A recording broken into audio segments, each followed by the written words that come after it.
quem sabe cantar o Pater Nosso em latim, que eles têm um gostinho já do que vai ser o canto gregoriano. Vamos cantar. Você podia tirar aí para nós o Pater Nosso?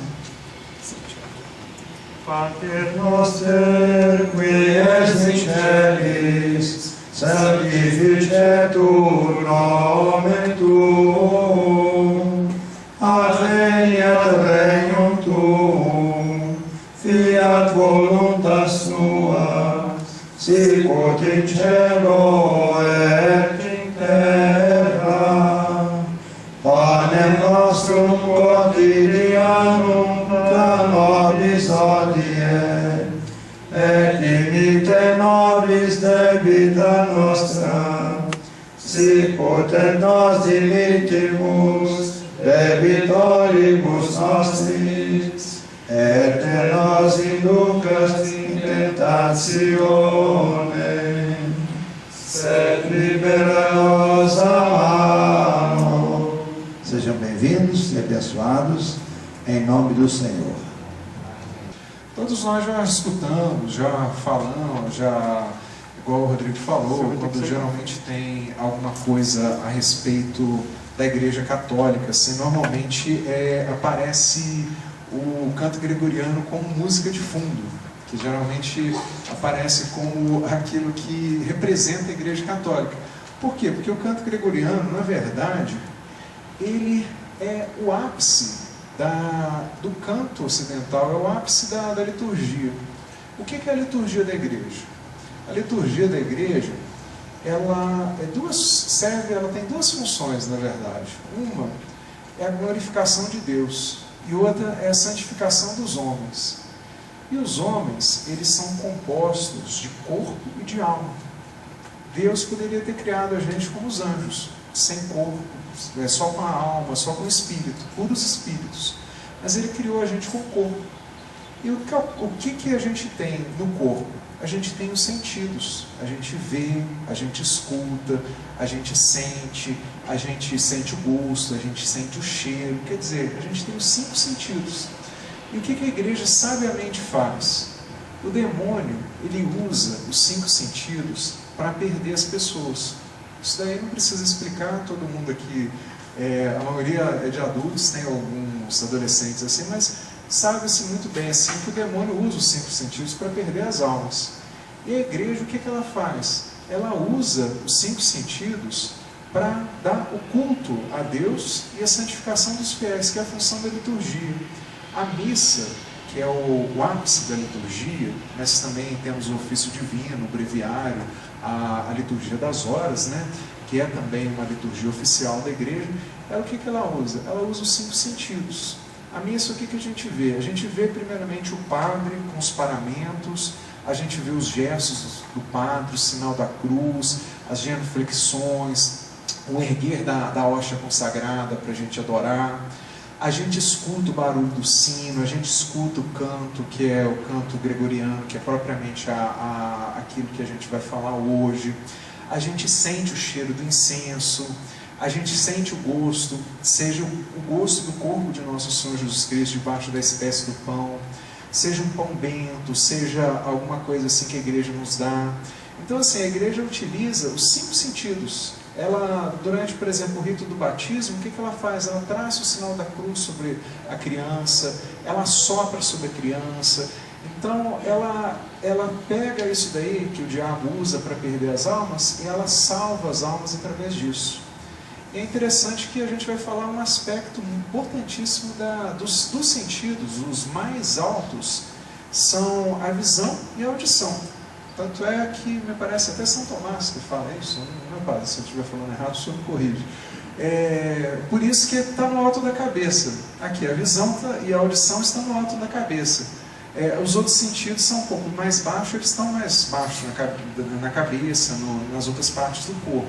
Mas os 2 principais sentidos são esses. E a liturgia, ela é basicamente, claro que tem incenso, que tem os toques que a gente faz, mas basicamente a gente vê e a gente escutar. E a plenitude daquilo que a gente escuta é o canto gregoriano. Então eu começo aqui com o que é o canto gregoriano. agradeço ao Rodrigo que me cedeu gentilmente essa aula que ele já deu lá no Instituto São Tomás de Aquino, um dos nossos patrocinadores. Eu esqueci de falar, depois, na hora do intervalo, os senhores são convidados a, além de tomar um cafezinho, darem uma olhadinha em alguns livros que tem ali, que é da editora Martiri e das edições Subiaco, que é do Mosteiro da Santa Cruz, aqui de Juiz de Fora. São livros excelentes, são todos muito bem recomendados, são livros católicos bons, e tem 4 Liber Brevios lá, que são livros para canto gregoriano, para canto da missa. Então, se alguém se interessar também, já faça reserva lá. Sim, tem 4 para vender, e se alguém mais interessar, a gente pode fazer reserva para encomendar mais, que esses livros, lamentavelmente, eles ainda não são impressos no Brasil, eles são importados. Primeiramente, quando a gente pensa no canto gregoriano, vem algumas objeções. Quais seriam essas objeções? Quando a gente escuta o canto gregoriano pela primeira vez, ele pode causar talvez uma impressão negativa, porque a gente escuta a música moderna, ela é aquela música muito ritmada, muito melódica. Às vezes as pessoas escutam, às vezes, o canto moderno assim, e aí fala assim: nossa, essa música, eu choro quando eu escuto essa. Ah, essa música assim me causa uma alegria. O canto gregoriano não. O canto gregoriano, o que ele faz? Ele tem uma tendência a levar a gente para a meditação, ele tem uma tendência a levar a gente para a elevação. É claro que o Rodrigo depois vai falar a respeito dos modos gregorianos, vai falar sobre o ethos, o que cada modo gregoriano, que são 8 modos, o que cada modo representa, o que cada modo dá. Isso também é expresso pelo canto gregoriano, mas de uma forma mais sutil, de uma forma mais... como a igreja, como Deus, ele não força ninguém, ele não força a liberdade do homem, a igreja também não faz essa força que a música moderna tem, assim, de forçar, por exemplo, os sentimentos da gente, as coisas que a gente tem, por exemplo, de escutar uma música e ficar muito triste, ou escutar uma música e ficar muito alegre. A igreja não, ela é suave, ela é como Deus, assim, é como Deus aparecendo para Moisés. Ele aparece na brisa suave, da mesma forma o canto gregoriano.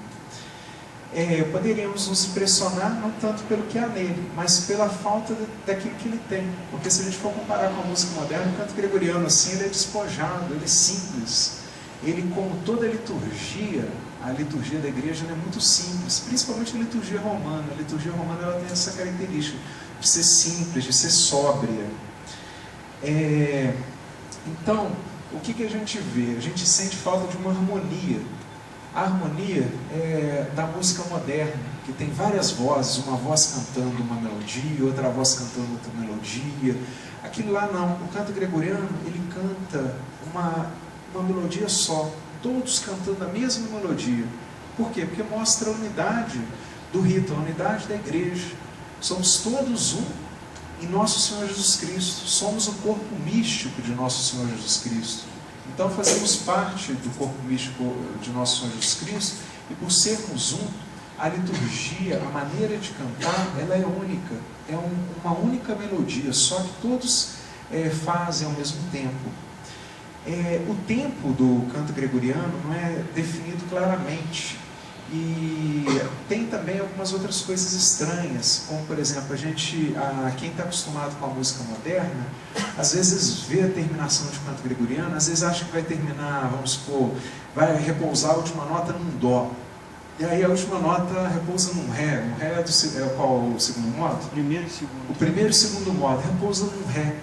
Aí a gente fica lá pensando assim, vocês vão aprender depois o que é um dó, depois o que é um ré. Não fiquem preocupados, quem não souber teoria musical, porque isso tudo vai ser dado, tá? Mas às vezes você fica lá imaginando assim, podia repousar no dó. Não, repousou no ré. É uma coisa estranha, porque ela é um canto diferente. O canto gregoriano é um canto que causa às vezes surpresa nas primeiras vezes que a gente vê. Então nós vamos aprofundar o tema. O que é o canto gregoriano?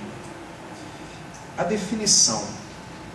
O canto gregoriano, ele tem aquelas características dele. Ele é uma música monódica, diatônica, modal e de ritmo livre. E ela é a música oficial da Igreja Católica, de rito latino. Isso daí é interessante porque qual que é a música oficial? A música oficial é o inário da CNBB? Não.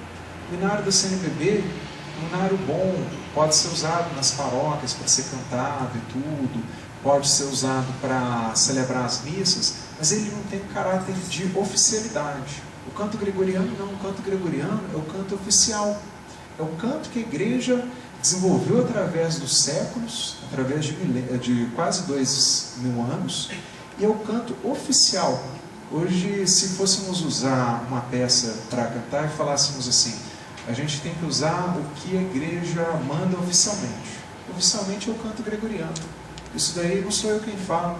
A Sacrosanto Concílio do Vaticano II já falava isso daí. O Papa, que agora é santo, São João Paulo II, na comemoração dos 100 anos do documento de São Pio X, ele também fala a mesma coisa. Então, assim, o canto gregoriano não é uma coisa do passado, é uma coisa do presente. É por isso que a gente fica muito contente de ter essa sala cheia de gente aqui, querendo aprender realmente o canto gregoriano, que é o canto da igreja, é o canto oficial mesmo. Daniel, Então, pois não, pode posso só falar. aproveitar um pouquinho já essa... Pode falar. Você quer usar outro? Pode ser esse primeiro. Se quiser, você pode usar esse daqui para fazer as intervenções. Eu uso esse. Você fica à vontade para fazer qualquer intervenção, tá, Rodrigo? Você quer explicar? Sim, eu vou isso? aproveitar esse... Vai lá. Pronto. Estão me ouvindo? Acho que você tem que colocar um microfone na boca. Pronto? Ah, sim. Só para aproveitar esse gancho, já que o Daniel mencionou aqueles 4 pontos que estão em vermelho. É bom a gente ter já isso aí em mente, porque é isso que vai definir o canto gregoriano e vai diferenciar ele de qualquer outro estilo musical. A primeira coisa, monodia. Todos estão cantando uma única melodia. Então a gente vê muito CD vendido aí que fala, CD de canto gregoriano, e tem coral cantando em quintas. Então, assim, isso não é canto gregoriano. É uma só melodia. Segundo, o gênero diatônico, ou seja, que ele procede conforme a sucessão natural dos sons. Quem conhece música é a escala de Dó. Não admite, assim, hipótese alguma, nenhum tipo de semitom. Só as notas naturais e os semitons naturais, que é de Mi para Fá e de Si para Dó. Compliquei um pouquinho, mas depois a gente vai ver isso. Só para poder já aprofundar um pouco. Modal, porque cada peça, ela obedece um cânone próprio, ou seja, um modo. Na verdade, no canto gregoriano são 8. Cada peça vai estar classificada dentro de um módulo. E segundo, que seria o ritmo, que seria a novidade do canto gregoriano e talvez a pedra no calcanhar. A maioria dos músicos, sobretudo os músicos modernos, sentem muita estranheza quando vê uma partitura, porque cada nota é de um valor infinito. Ou seja, o ritmo do canto é dado pela primazia da palavra. Ele não é aprisionado por um sistema de compasso ou pelo sistema de medida de colcheia, semicolcheia. É o ritmo natural, o ritmo da fala, e o ritmo que o próprio Deus empregou na natureza, né? Assim, na água, no vento, é o ritmo natural, assim, da oratória latina. Por exemplo, os passarinhos, quando eles cantam em ritmo livre. Então, é interessante que, assim, quem ensinou o canto para os passarinhos deve ter sido Deus, né? Eu não ensinei. Não sei se foi o Rodrigo que ensinou eles a cantarem. Então, o ritmo livre, ele tem essa vantagem. Esse é o canto da natureza mesmo. É o canto, sem querer ser natureba, ser essas coisas assim de ecologismo, mas é um canto mais próximo do natural do que até a música moderna. Por causa disso, por causa desse ritmo livre e disso daí.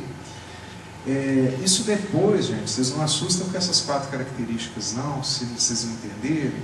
Porque isso daí depois vai ser falado minuciosamente, vai ser explicado o que é uma escala de Dó. Por exemplo, o diatônico lá é aquele o Dó, Ré, Mi, Fá, Sol, Lá, Si, Dó. Estou desafinado, mas tudo bem. Então vamos para a parte de história propriamente dita. Nós temos 4 períodos no canto gregoriano. A gente tem um período de formação, que é do início da igreja, né? A igreja, quando Nosso Senhor Jesus Cristo fundou ela, seja na cruz, quando saiu água e vinho do lado dele, seja na instituição da Eucaristia, na hora que Cristo quis que a igreja formasse, seja como Santo Agostinho fala, que a igreja tem a idade do homem, né, que a igreja começou com Adão, o período do apogeu ou de difusão, que ele vai de São Gregório Magno, que vocês vão escutar falar muito nele, por que canto gregoriano? Por causa de São Gregório Magno. São Gregório Magno foi o Papa que deu o nome à música. Gregoriano vem de Gregório, que é o Gregório Magno. Até o século XIII. Aí nós entramos no período da decadência, que eu vou comentar um pouquinho, e chega o período da restauração, que é do século XIX, da metade do século XIX até os nossos dias. Então são basicamente esses 4 períodos que é a história do canto gregoriano, que é a história do canto da igreja. O primeiro período, o que acontece? Na sinagoga, Nosso Senhor, na sinagoga já se cantava, no templo já se cantava. Os salmos são cantos que eram executados no templo. Os primeiros cristãos, eles cantavam. Tem um exemplo lá do Evangelho, tem a citação aqui, olha: terminado o canto do salmo, saíram para o Monte das Oliveiras. É do Evangelho de São Marcos. Isso daí antes da paixão. Nosso Senhor, ao celebrar a ceia judaica e depois, ao instituir, depois da ceia judaica, a missa, ele usa os salmos para cantar. Aqueles salmos são os Halel, né, que ele cantou. A nova citação de São Mateus, que é a mesma coisa, depois do canto do salmo, dirigido para o Monte das Oliveiras. E tem a citação de São Paulo: a palavra de Cristo permanece entre vós com toda a sua riqueza, de sorte que com toda a sabedoria vós possais instruir e exortar mutuamente, sob a inspiração e graça, cantai a Deus de todo o coração salmos, hinos e cânticos espirituais. Então isso daí prova que desde o início da igreja, desde a fundação da igreja, se eu defendi a tese aqui que a igreja começou então com a instituição da Eucaristia, ela já começou sendo missa cantada. Então, assim, a primeira missa ela foi missa cantada. Assim.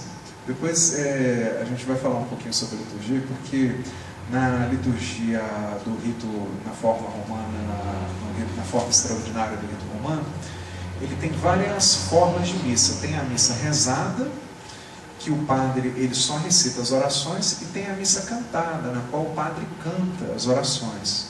Além disso, tem a missa solene, que o padre ele é ajudado pelo um diácono, subdiácono, e tem o pontifical, que é a missa, é o ápice da liturgia, que é a missa propriamente dita, que é a missa, seria a missa normativa, não sei se seria um termo adequado, assim, talvez, que é da onde deriva todas aquelas outras missas, assim, que é a missa do bispo, ladeado com o diácono e o subdiácono. Essa missa é a missa primeira, assim, é a missa principal, da qual deriva toda a liturgia.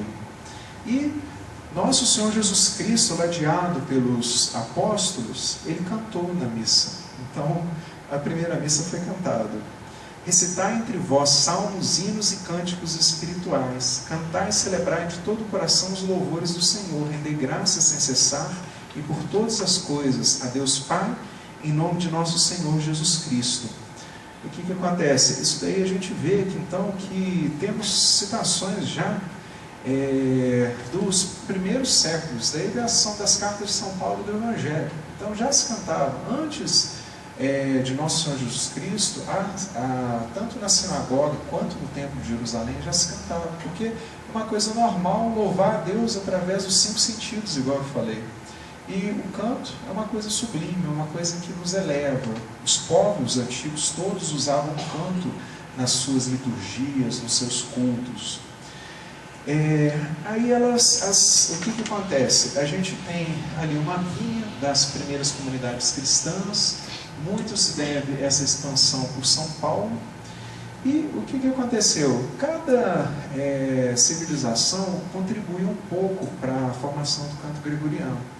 A gente sabe hoje em dia que o canto do templo, que depois foi passado para o canto da sinagoga, ele contribuiu muito, principalmente na forma da salmodia, da forma de como se canta os salmos atualmente, assim, mesmo sendo cantados salmos em hebraico, no templo, na sinagoga, a maneira de cantar, assim, ela influenciou muito a maneira de cantar os salmos no latim.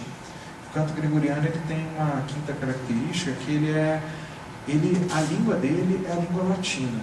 A gente pode ter, talvez, algumas adaptações, talvez em português, alguém já deve ter visto, assim, cantos que parecem soar gregorianos, assim, cantados em português, mas ele é um canto próprio da língua latina. Por que isso daí?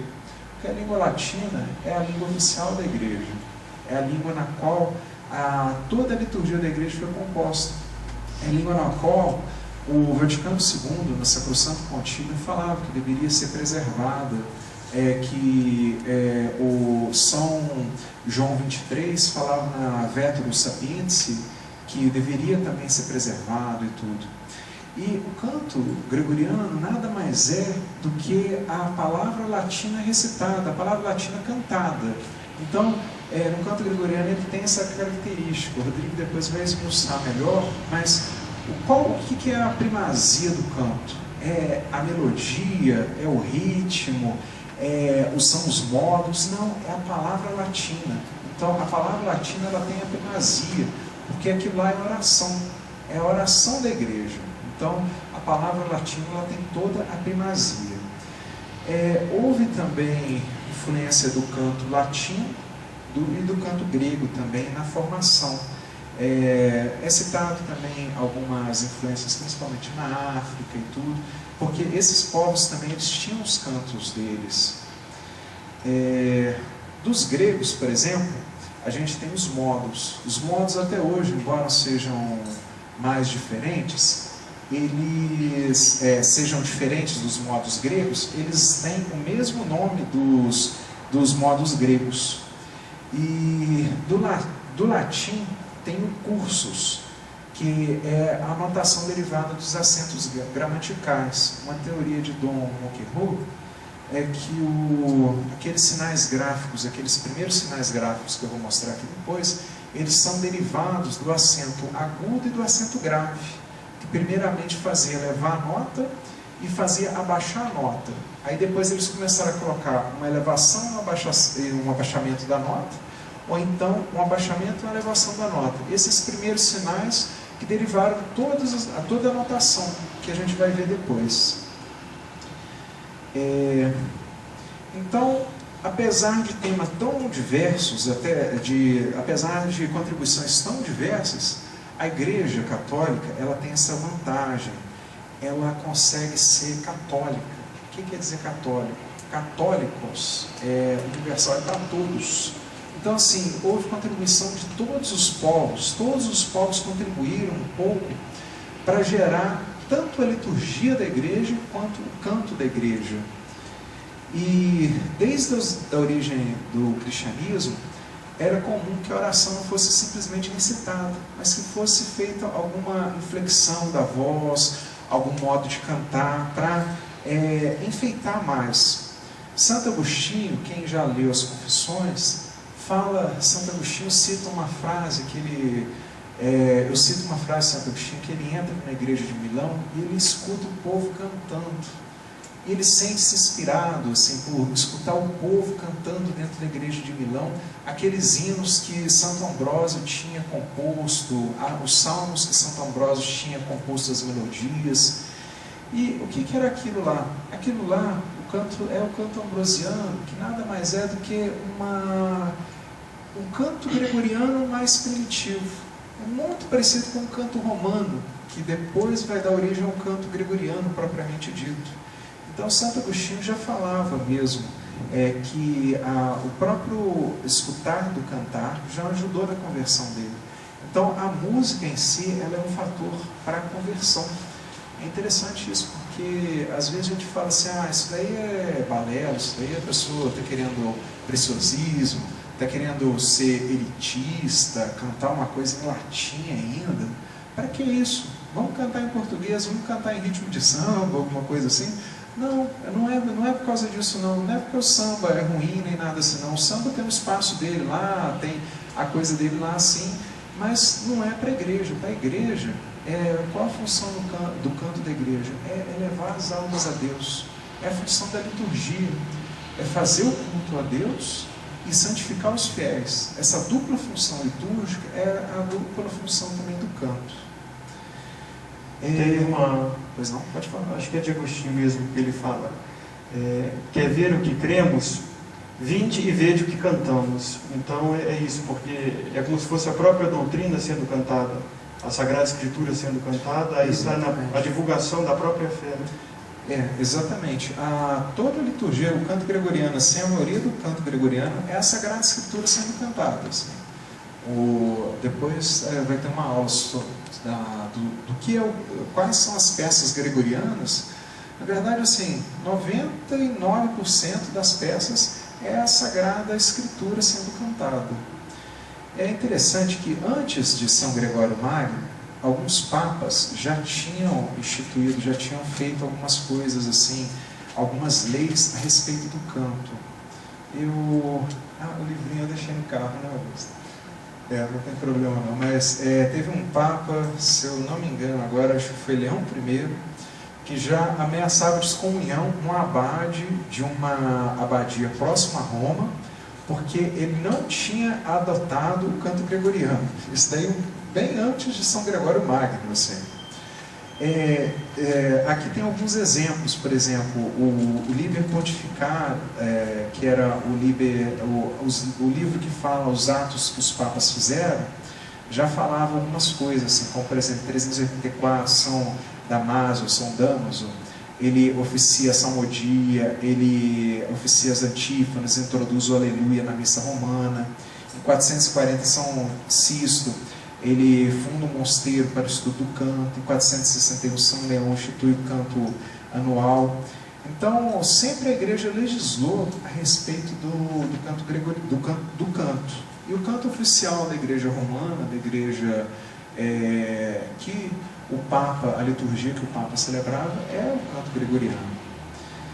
Então temos agora a figura, essa foi então a pré-história do canto, que a gente teve as fontes gregas, as fontes hebraicas, as fontes latinas, as fontes de outros povos, formou-se um repertório de música, e isso daí chegou até a época de São Gregório Magno.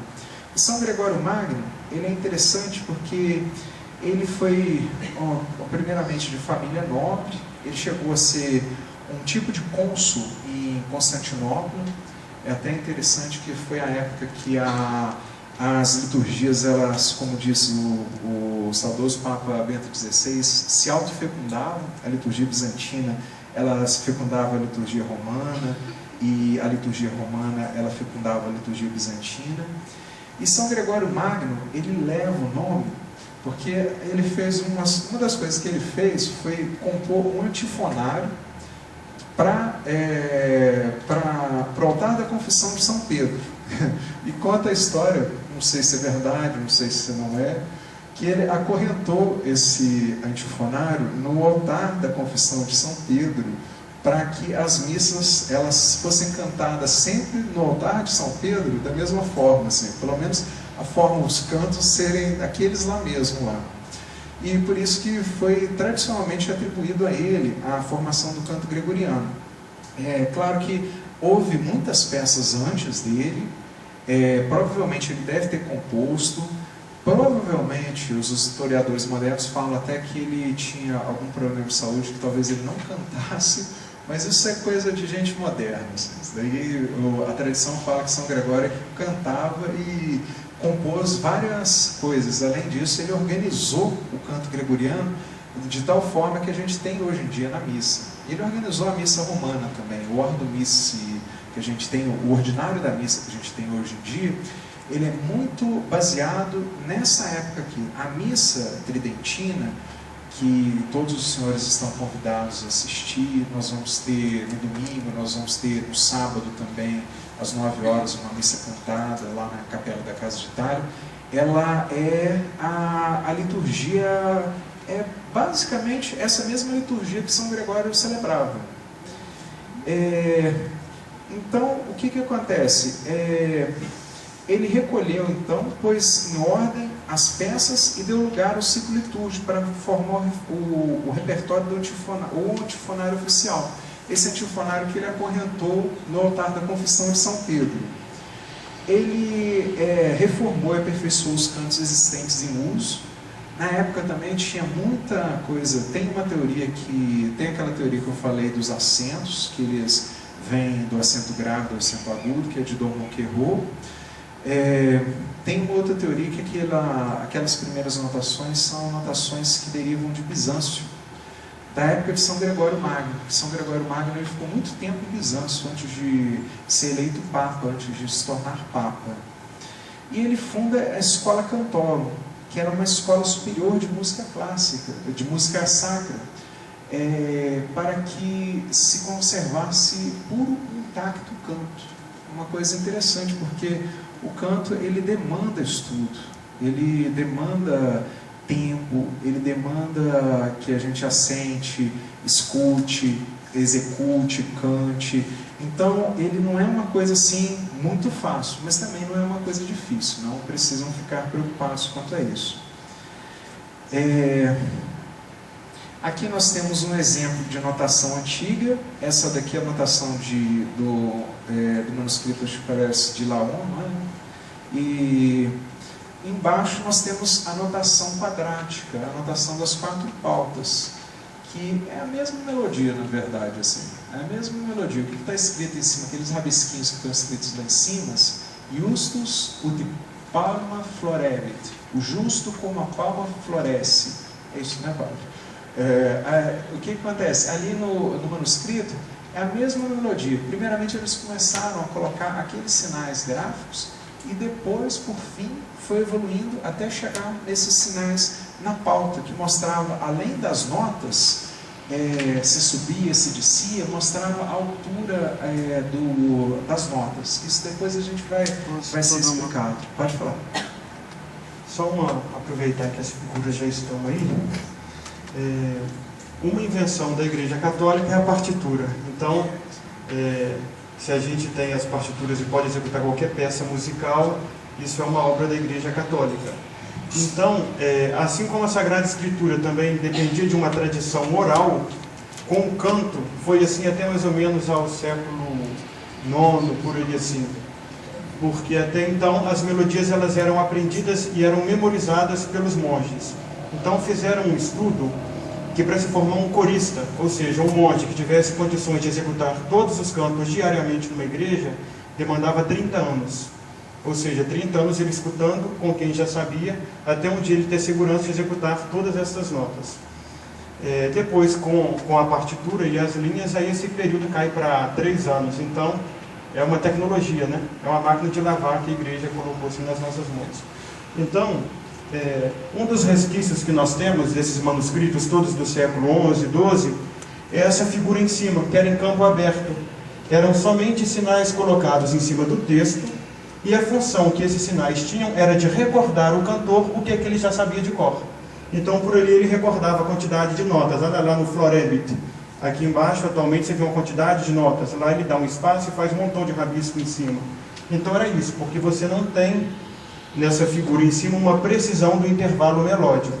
Mas para um bom corista você consegue recordar simplesmente olhando por isso.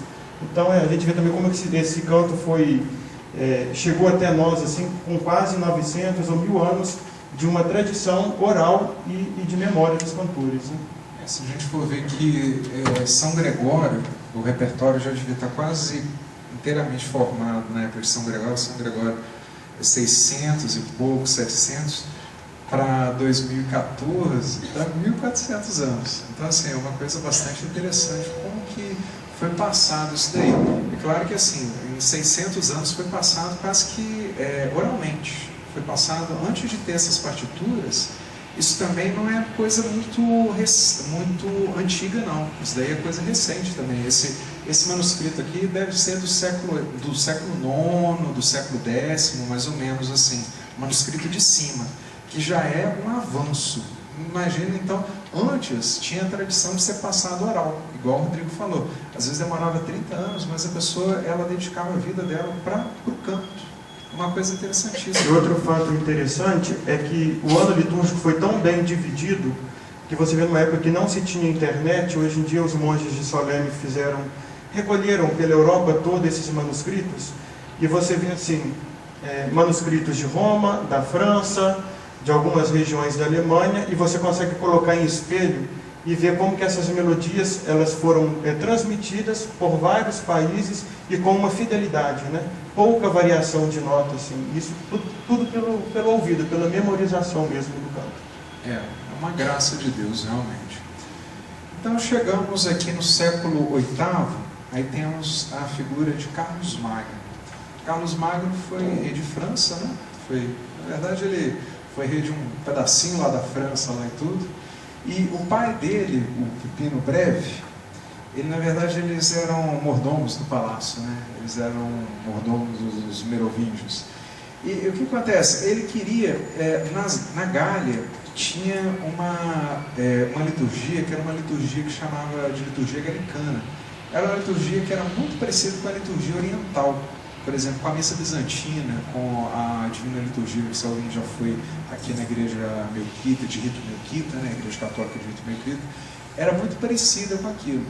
E Carlos Magno e os reis de França, eles queriam unificar a França e unificar também a liturgia. E eles foram, certa vez, um papa, cujo nome... Adriano. Foi isso, do Adriano I. Mas teve um outro papa anterior a ele que visitou a França e cantou. Ele levou a escola cantorum dele, e o rei de França ficou extasiado quando escutou a missa romana.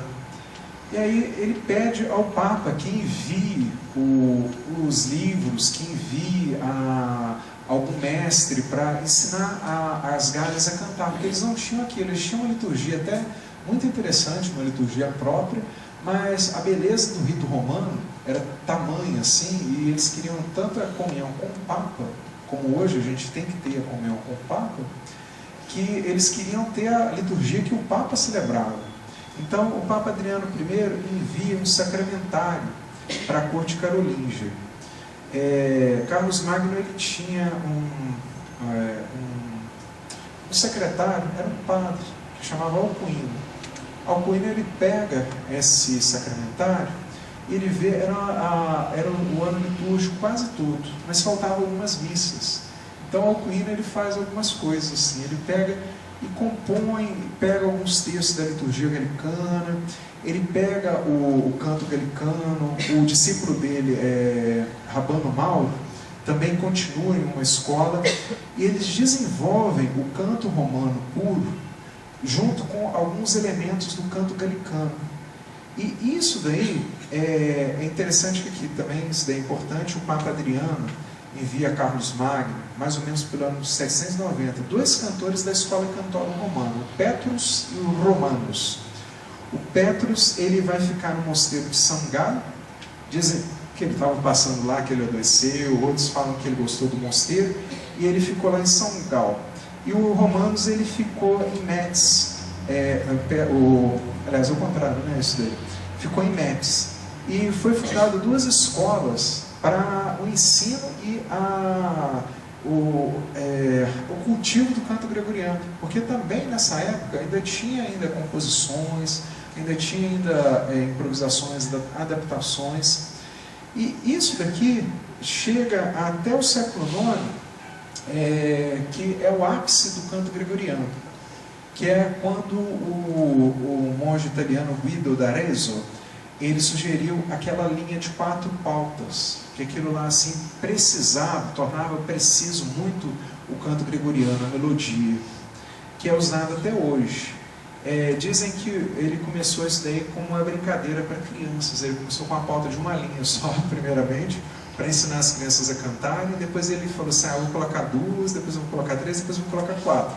E ele começou a ensinar, as crianças começaram a aprender tão bem, que quando o Papa ficou sabendo, mandou chamar ele em Roma, assim, para perguntar que método que era aquele lá, assim, que ele conseguia ensinar o canto gregoriano, que as pessoas ficavam estudando assim, anos e anos assim, sem conseguir aprender, e ele estava ensinando as crianças lá assim, elas já estavam aprendendo rapidamente. Então, ele que é o responsável pelo isso daí. O sistema silábico das notas, né? Veio de uma música, de um hino a São João Batista, do hino de vésperas, né? De São João Batista, que é esse hino aqui. Para ficar mais fácil para vocês, tem aqui em notação moderna. Uti que antilaxis ressonare fibris. Isso daqui era comum, os cantores, o coral gregoriano, a escola cantora, cantar isso daqui para pedir a São João Batista para purificar a voz.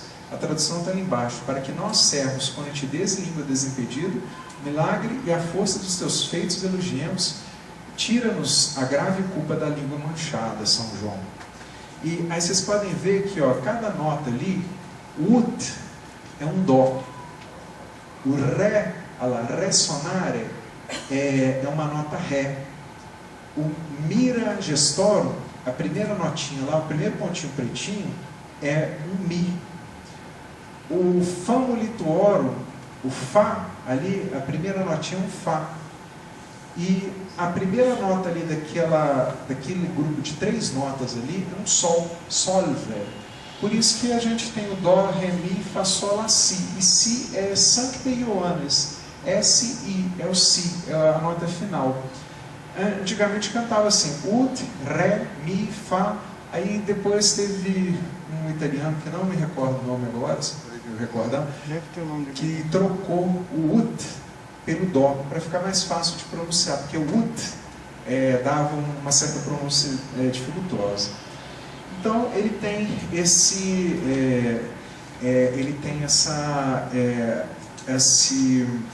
mérito de ter conservado nas falta de 4 linhas. O terceiro período, o período da decadência, o que aconteceu? Na época da Reforma, chega na época do Concílio de Trento. O Concílio de Trento ele não deu tanta importância para o canto quanto no século XIX, São Pio X deu. Ele tinha muitos problemas para resolver, mais graves. Tinha um protestantismo que estava quase que acabando com a igreja. Obviamente a igreja nunca vai acabar, porque nosso Senhor Jesus Cristo prometeu que as portas do inferno nunca prevaleceriam contra ela, mas o protestantismo estava ameaçando demais a igreja, então eles tinham muita coisa a preocupar. E uma das coisas que eles se preocupavam era da liturgia, porque os protestantes, eles usavam a liturgia para difundir as ideias protestantes dele. Lutero, a primeira coisa que ele fez foi mudar a missa. Calvino também. E eles colocavam orações que representavam a teologia herética deles. Então, o que acontece? Nesse período, também, do Renascimento, houve uma tentativa de estudo do canto grego e tudo, e não houve muito, eles não compreendiam muito bem assim, qual era a importância do canto gregoriano. Consta que o Papa tinha pedido até a Palestrina, que é um nome muito comum, que os senhores já devem ter ouvido falar da polifonia, para fazer umas correções, fazer uma edição crítica do canto gregoriano. E foi formada uma comissão com Palestrina, mas essa comissão não foi para frente, como várias outras comissões também foram formadas que não foi para frente. Por exemplo, foi formada uma comissão de cardeais para a correção da Vulgata de São Jerônimo, para deixar o texto da Vulgata limpa de erros. E eram tantos problemas que tinha a igreja naquela época que não tinha pessoas suficientes para fazer. O que você conseguiu fazer naquela época? Uma coisa assim fenomenal. O missal de São Pio V, que era isento totalmente de erros. O breviário de São Pio V, que era totalmente isento de erros também. E ele publicou depois, o Papa Paulo IV publicou o ritual, depois tem algumas outras reformas litúrgicas, algumas restaurações litúrgicas mesmo, mas o canto foi ficando para segundo plano. E chegou em 1600 e pouco, e na gráfica dos Médicis, alguns cantores, alguns compositores influenciados com essa tendência da música moderna, da música polifônica e tudo, fizeram uma edição que é chamada de Mediceia. Essa edição, ela é, digamos, hoje em dia a gente sabe, ela é um atentado ao canto gregoriano. Daí assim, o taxinha está ali, o taxinha sabe, se o taxinha tiver a Medicé em casa, ele traz, a gente queima a Medicé aqui na frente, assim, pra gente, é terrível. Mas assim, a Medicé, o que acontece? Durante muito tempo, foi o livro que tinha para cantar o canto gregoriano. Só que o que eles faziam? Eles simplesmente cortavam, mutilavam as melodias. Essa mutilação das melodias é interessante que às vezes até santos tinham esse problema. Por exemplo, São Bernardo, quando ele fez a reforma dele na abadia de Claraval. De Claraval, São Bernardo de Clairvaux, né? De Claraval, ele fez uma reforma no canto lá. Aí ele pegou e falou que ele leu lá que tinha o canto, leu um salmo que falava do saltério de 10 notas. Aí ele falou que as melodias só podiam ir até 10 notas, assim. Por exemplo, o júbilo do Aleluia, aquela última palavra do Aleluia, você só podia ir até 10 notas. Aí o que os monges fizeram? Simplesmente foram lá, 1, 2, 3, 4, 5, 6, 7, 8, 9, 10. Da 11ª para frente eles cortaram. Aí ficou horroroso assim, o canto, porque ele perdia totalmente aquilo que ele era mesmo. Então, imagina, a gente está cantando uma música, de repente, no meio da melodia eu paro assim. Aí era horrível, assim. E era São Bernardo, um santo canonizado, que na época dele, assim, um grandíssimo santo. Mas, para ter ideia, assim, como que Deus, às vezes, permite até os santos cometerem erros, assim. Quiçá a gente, que eu, pelo menos, que sou um pecador, assim, cometer erros, assim, igual eu estou cometendo agora, dando essa aula. E a edição da Medicéia, ela nunca teve um caráter oficial, até chegar em Pio IX. Pio IX, em 1870 e poucos, ele dá um caráter oficioso para essa edição durante 30 anos, para ser usada na igreja. Isso daí, o que acontece? Havia os defensores da Medicéia, mas a Medicéia era uma edição péssima, porque aquelas notinhas que tinham desenhos diferentes, eles interpretavam erroneamente, porque o canto gregoriano, como o Rodrigo falou, cada nota ela tem um valor infinito. O que é isso daí? Então, a primeira nota, então a gente vai cantar o resto da vida, não? É porque assim, cada nota tem aquele valor, não tem como definir assim.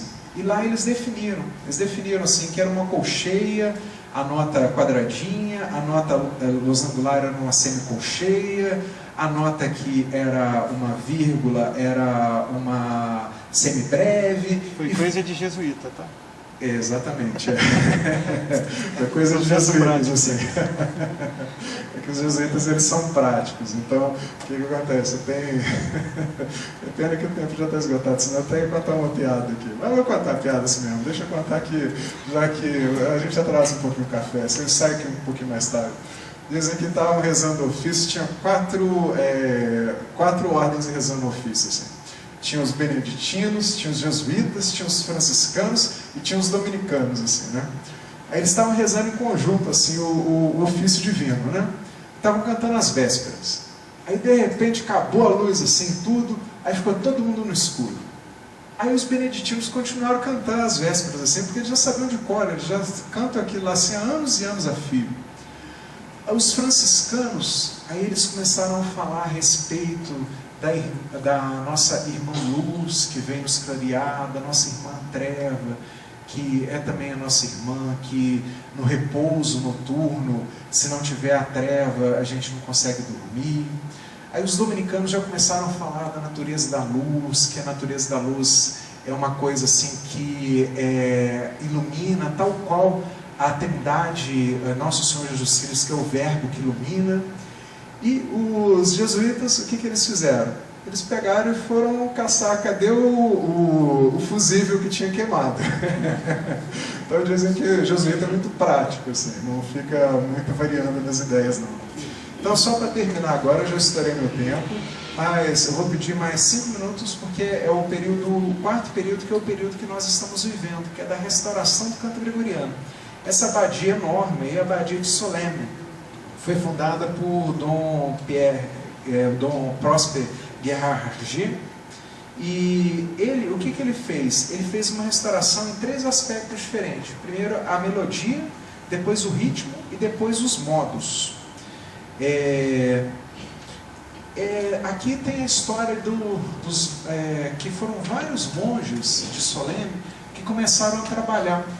É interessante que foi um período que eles estavam desobedecendo até o Papa, inclusive, porque Pio XI tinha dado um caráter oficioso à edição de Medicéia. Você sabia disso, Rodrigo? E era em 1873, me parece. Então, eles publicam essas obras, assim, apesar de ter uma coisa oficiosa da igreja, assim, para cantar. Eles começam a publicar vários livros de cantos baseados naqueles manuscritos antigos. E eles começam a restaurar. E depois de Pio IX, vem Leão XIII. Leão XIII, o que ele faz? Ele vê que o negócio estava estranho, falando assim, como é que pode uma coisa dessa? O meu antecessor, ele fala que oficiosamente essa é a edição da Medicéia. Mas tem esse monge aí da França, que é um abade, que fala que é muito santo, que é um liturgista de primeira qualidade, e que ele está publicando um monte de livro diferente. Como é que pode uma coisa dessa? Aí ele instituiu uma comissão para investigação. E quem que era a cabeça dessa comissão de investigação? Era um tal de cardeal Sarto, Giuseppe Sarto, que depois foi eleito Papa como Papa São Pio X. E o que o Papa São Pio X faz? Ele realmente corrobora os estudos científicos de Solesmes, porque Solesmes usou de estudos científicos para restaurar o canto gregoriano no ápice da liturgia, que é por volta do século XI. O ápice do canto gregoriano é esse período, século IX, XI, assim. Era quando ele foi mais perfeito, quando ele foi o ápice mesmo, quando ele foi aquele trabalho assim de 11 séculos de lapidação para chegar naquela coisa que ele é hoje em dia, que a gente escuta. E São Pio X, ele corroborou esse trabalho e proibiu a Medicéia. É interessantíssimo isso daí. Hoje em dia, eu acho que ninguém mais defende a Medicéia. Eu nunca vi uma música assim, cantada pelo gradual da Medicéia, mas eu já vi a Medicéia na internet, tem até na internet assim. Deve ser uma coisa que fica muito feia realmente, assim, não é tão bonita igual o canto gregoriano. Tem as outras histórias e tudo, tem a fundação de vários institutos, a gente chama a atenção aqui do Instituto Pontifício de Música Sacra em Roma, em 1910. E, por último, a restauração modal, né? Que ela continua até hoje. Esse Dom Daniel Saunier, ele é vivo, ele é monge de Solesmes, ele continua até hoje trabalhando nisso daí.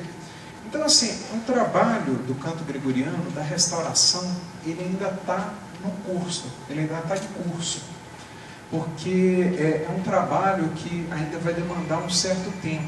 A gente tem os livros litúrgicos, graças a Deus, para a missa, a gente já tem todo ele, assim, praticamente restaurado, mas uma ou outra coisa talvez pudesse ser restaurada um pouquinho melhor, assim, tudo, cientificamente. É claro que todos os senhores sabem que a gente está vivendo uma crise na liturgia e na igreja hoje em dia. Uma crise que o Papa Bento XVI já falava no livro dele, Introdução à Liturgia. O próprio Papa Francisco também, ele mostra muito, ele dá muito exemplo. Por exemplo, eles falam que o Papa Francisco não gosta muito da liturgia. Não é verdade. Se vocês pegarem e verem como ele pega o Santíssimo depois da consagração e fica adorando o Santíssimo, olhando para o Santíssimo assim, aquilo lá assim, é o exemplo máximo assim, de que aquilo lá é a base da liturgia, a adoração ao Santíssimo.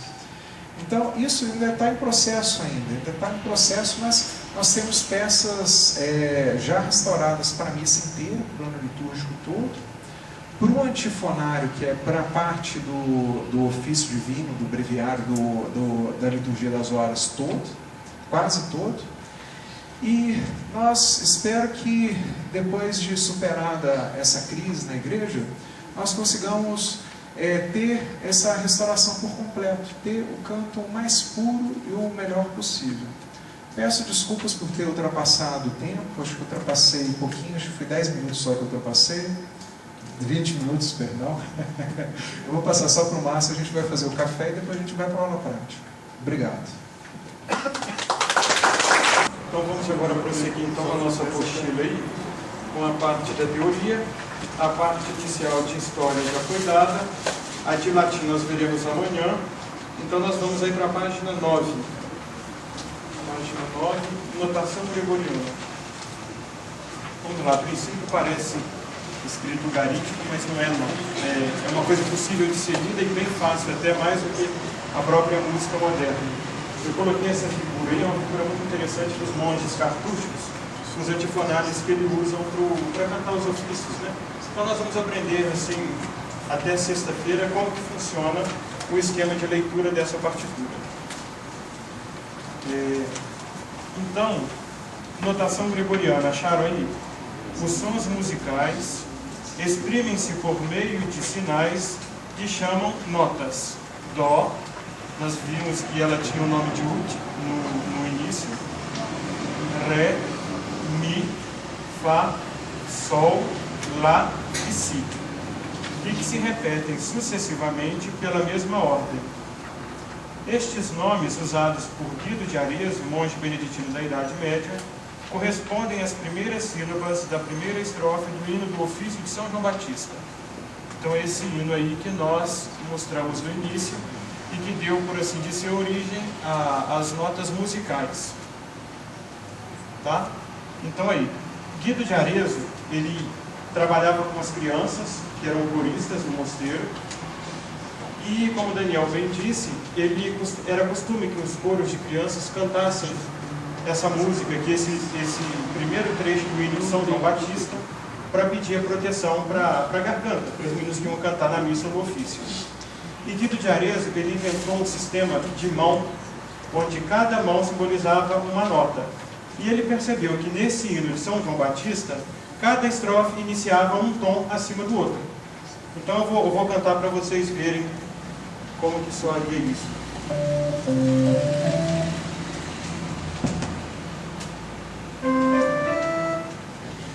Utque antraxis resonare fibris, ira gestorum, famuli tuorum, solve poruti, labire acum sancte Ioannes.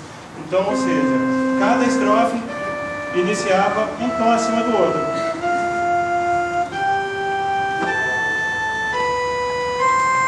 Que é o que já conhece. Do, re, mi, fa, sol, la, si, do, do, si, la, sol, fa, mi, re, do. Você vai passar. Foi em 1673, está aí a nota aí que o Bonotini, que foi o italiano, que mudou o nome de dó, de ut para dó, para poder facilitar a pronúncia, colocando uma vogal facilitaria a pronúncia, né? Pode passar? Não, volta um pouquinho. Está vendo aí? Está bem grifado de vermelho, cada início do verso do canto de São João Batista, e a junção do S de Sancte e o I de Ioannes deu a origem à nota Si. Pode passar. Então, prosseguindo aí. O canto gregoriano é uma oração cantada em uníssono. O que é isso? A uma só voz. Não há interpolação de terça, quarta, quinta ou qualquer outro tipo de nota. Todos cantam a mesma coisa juntos, sempre. Para cantar, nós temos que controlar três coisas. Isso aí está na apostila de vocês. A primeira, que seria a nota, que é a afinação no caso, né? Dó, ré, mi, fá, sol, lá, si, dó, dó, si, lá, sol, fá, mi, ré, dó. Uma notícia boa, quem consegue cantar isso, canta qualquer peça canto gregoriano. Então vamos lá, então, todo mundo. Dó, ré, mi, fá, sol, lá, si, dó, dó, si, lá, sol, fá, mi, ré, dó. Bem caminhado. A segunda coisa que seria o ritmo, que no canto gregoriano é a particularidade dele. A música moderna nos incutiu no ouvido assim, uma noção de tempo, de música que segue um ritmo, um metrônomo. O canto gregoriano ele vai ao contrário disso, porque o ritmo dele é livre. Ele não conhece nenhum tipo de aprisionamento no sentido de valor, de medida. Uma vez perguntaram ao monge, qual que é o valor? Cada neuma para ele é de um valor infinito. Quer dizer, não é para a gente... Claro que tem normas que a gente consegue cantar. E a gente vai ver isso, que esse ritmo, sobretudo, ele é dado pela palavra latina. É o texto que vai conduzir a melodia e não ao contrário. É isso que quer dizer aí. E a última coisa seria a expressão. Que assim, a expressão do canto gregoriano, a gente que vê pela internet vários tipos de povos assim, cantando, a gente percebe muito uma diferença, sobretudo com os monges cantando, os monges solenes. Quer dizer, eles conseguem dar essa expressão à voz da igreja, que é a suavidade, o que condiz para a oração, para a reflexão e para a liturgia católica, né? Então, para ajudar a controlar a nota, seria útil ter uma maneira de representar as notas e, graficamente, os momentos em que a cantamos. Para esse efeito, digamos que a linha acima representa uma nota. Então, nós temos aí esse desenho. Está enxergando aí atrás, Geraldo? A Geraldo falou que não estava enxergando. Agora está bom. Eu fui generoso no tamanho, né? Então, nós temos uma influência grega na liturgia, né? Kyrie eleison, Senhor tem de piedade, que poderia ser assim traduzido. Então, se nós queremos cantar uma nota, a gente estipula uma linha. Então, aí pode ser qualquer nota. Kyrie eleison, Kyrie eleison. Por enquanto, poderia ser qualquer uma nota, tá? Então, vamos virar aí para a folha, vamos da 9 para 10. Se nós queremos cantar Kyrie eleison, neste tom, nós podemos indicar as sílabas que queremos cantar, colocando marcas na linha abaixo delas. Então, aí, para poder simplificar e a gente ver a evolução da partitura, aí nós temos simplesmente uma única nota. Todas as sílabas Kyrie eleison são cantadas com uma única nota. Tudo que está na frente dessa linha é uma nota. Até aí está tranquilo, né? Tá.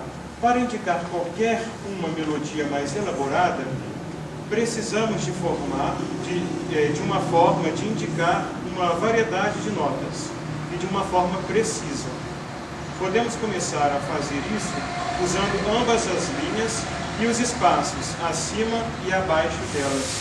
Então nós temos o segundo exemplo aí, em que a última nota ali, a que está em cima do I, ela está usando um espaço abaixo da linha. Então, ou seja, aí a gente já tem um desenvolvimento de uma melodia. Kyrie eleison. Disse um tom, tá vendo? Perceberam isso? No I. Kyrie eleison. Cantem. Kyrie eleison. É isso assim, é assim que funciona a partitura. Então podemos prosseguir? Está tranquilo aí? Quem tiver dúvida pode parar e interromper, porque isso eu acho que é uma parte fundamental. A gente não pode ir para frente com dúvida, não. Se vocês tiverem alguma dúvida, vocês podem vir, às vezes se não escutar, eu levo o microfone onde der, ou então levanta e vem aqui na frente. Isso, não tem problema não. Não tem problema não. Agora é a parte, assim, digamos assim, de oficina mesmo, de aprendizado. Então pode ter dúvida, é a hora da gente praticar mesmo o canto gregoriano. Então escutem mais uma vez. Conseguiram identificar isso ali, né? Então vamos prosseguir então. Para indicar uma nota abaixo, mais grave, do campo indicado pela linha, nós simplesmente desenhamos uma marca abaixo da linha. Isso ainda é bastante limitado, não é? Se a gente quer fazer uma música, 2 notas, até o sambinha uma nota só, acho que tem mais de 2, né? Então, se a gente quiser que a nossa melodia seja mais desenvolvida, ou maior do que o espaço acima de linha. Então, nós vamos para o próximo desenho para demonstrar isso. E o canto gregoriano, em diferença com a música moderna, ele utiliza somente 4 linhas, chamada de tetragrama. A música moderna utiliza 5, chamada de penta. Então, a parte mais pura, assim, que teríamos de uma partitura de canto gregoriano, seriam essas 4 linhas aí paralelas. Então, a solução, é claro, é adicionar mais linhas, é o que eu falei. A coleção de linhas é chamada de partitura. Com uma partitura, nós podemos indicar uma maior variedade de notas. Infelizmente, há ainda um problema.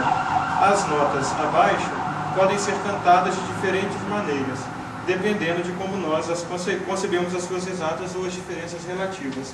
Porque nós temos ali já um desenho mais... volta no anterior. Em relação às anteriores, aí pode prosseguir para frente. nós já temos uma evolução graças às linhas. Nossa melodia ela pode ser desenvolvida, mas nós ainda não sabemos quais são essas notas. Está faltando algum elemento ali ainda que possibilite nós conhecermos quais são exatamente essas notas musicais. Onde que está o Dó, onde que está o Ré, onde que está o Mi ali. Né? Pode estar em qualquer lugar disso daí. Então, em tese, se me desse isso aqui, eu não saberia cantar, porque pode estar em qualquer nota. Ainda não foi definido quais são aquelas notas ali. Tá? E o próximo desenho seria o mesmo exemplo disso daqui, desenhado um pouco mais acima. Volta, acho que eu coloquei outro. É isso mesmo. Até porque aqui acho que na partitura tem outro. Vocês têm aí, eu não coloquei no slide não, mas vocês têm um outro aí que é exatamente a mesma coisa, mas em outro local da partitura. Seria o terceiro desenho aí da página 10. Conseguiram acompanhar isso daí? Está tranquilo?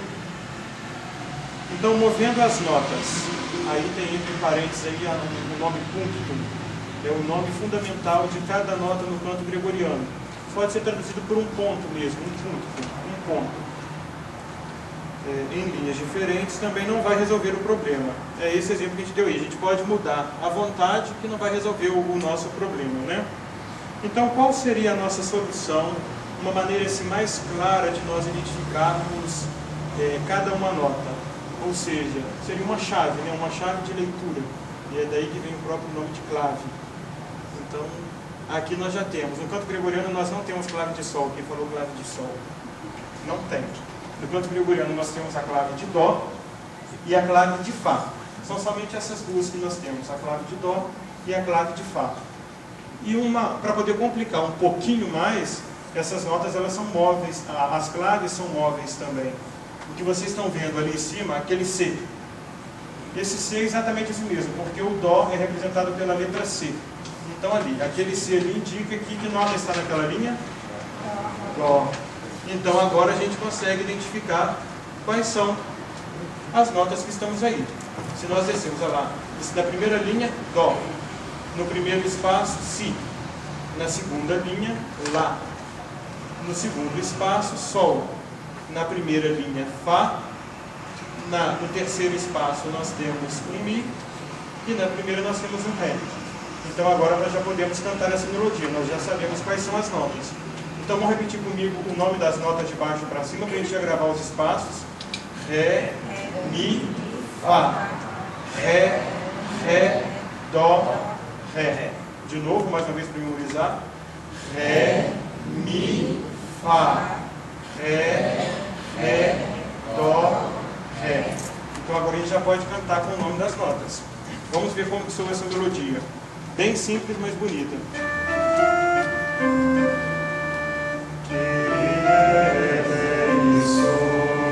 Todo mundo?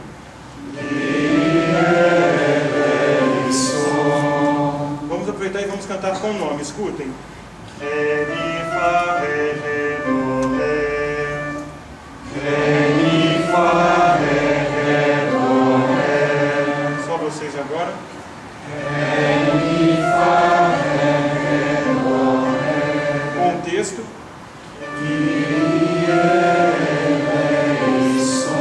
Perfeito. Viu como que facilita uma clave? A igreja é prática nas coisas que inventa, né? Isso agora qualquer um, tendo acesso a isso aí, consegue inventar qualquer peça. Vamos prosseguir então com a nossa apostila. Deixa eu ver se tem alguma coisa interessante aí.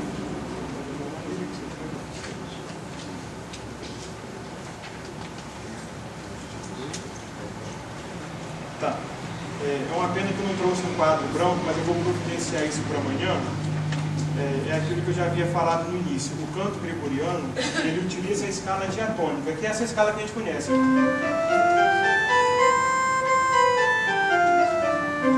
O que seria as notas brancas do piano, do teclado, do órgão. Ele não utiliza, digamos assim, para iniciar o semitom, a não ser quando vai transpor. Ele só utiliza as notas naturais. Dó, Ré, Mi, Fá, Sol, Lá, Si, Dó, Si, Lá, Sol, Fá, Mi, Ré, Dó. E os dois intervalos de semitons que nós temos aí é o de Mi para Fá e o de Si para Dó. Amanhã a gente vai ver isso com calma. Não se preocupem com isso, é mais bem também se acostumar e familiarizar com a partitura do canto gregoriano. Para a próxima figura.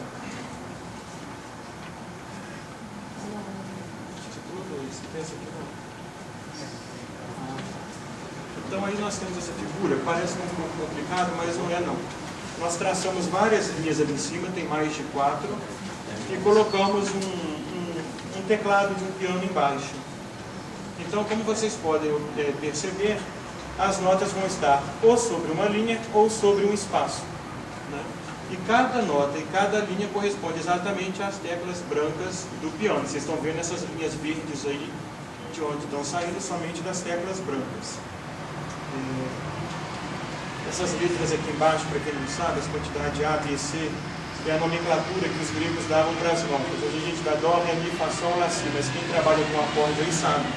O A, Lá, B, Si, C, Dó, D, Ré, E, Mi, Fá, Sol, Lá, Si, e assim vai sucessivamente. É só para exemplificar o nome das notas aqui. Pode ir para a próxima figura.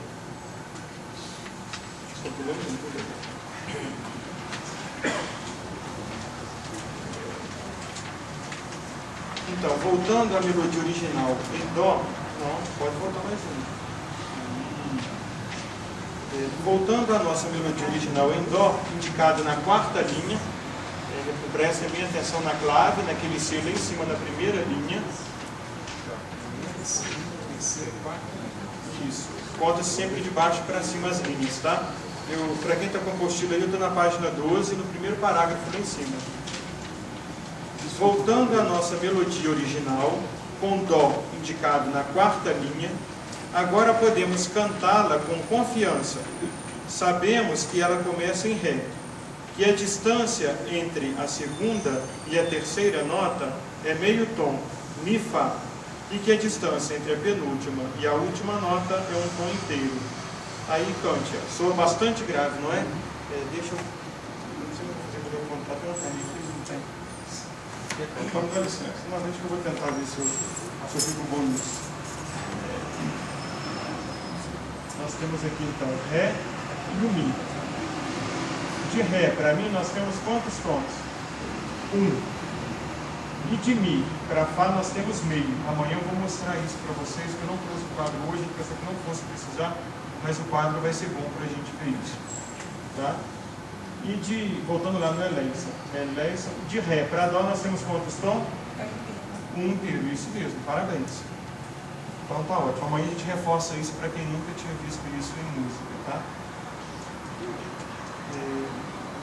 Vamos voltar lá. Então olha só, essa melodia soa bastante grave, né? Isso foi o que nós cantamos inicialmente, ela é grave, né? Mas isso não é o que nós queremos. E se a distância entre a segunda e a terceira nota supõe-se um tom inteiro? Aí o canto gregoriano ele utiliza de um outro subterfúgio, que é abaixar a clave. Então se a clave de Dó está na 4ª linha, se você passar lá para a terceira linha, isso vai soar um canto diferente. O que faz o canto gregoriano ter essa diferença de melodia? É justamente a diferença que ele conjuga com os semitons. Então é isso que faz a diferença dos cantos. Passa a gravura lá. Nós vamos ouvir esse mesmo intervalo, só que agora mudamos de clave. Então, olha onde o Dó estava, olha para onde o Dó foi. Terceira linha. Então agora, vamos ver qual é essa primeira nota. Era um Ré na partitura passada, não era? Vamos ver agora. Se o Dó está na terceira linha, vai lá, Daniel.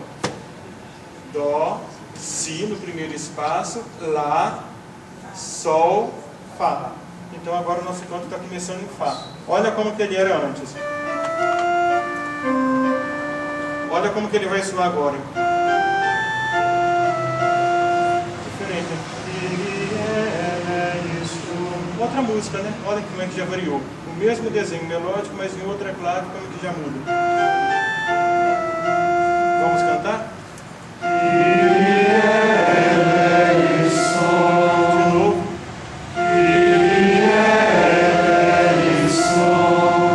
Nós vamos aprofundar mais a leitura de clave nesses dias todos. Então, assim, não se preocupem ainda em memorizar o nome, porque isso demanda tempo mesmo.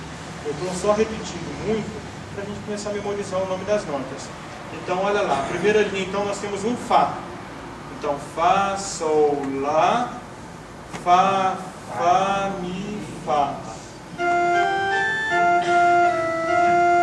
Nós vamos aperfeiçoando isso mais para frente, tá bom? É só mesmo uma aula mesmo introdutória para a gente ter noção daquilo que a gente vai trabalhar até sexta-feira. Então, se a gente mudar a clave para baixo uma linha, isso faz com que a nota da primeira linha seja um Fá.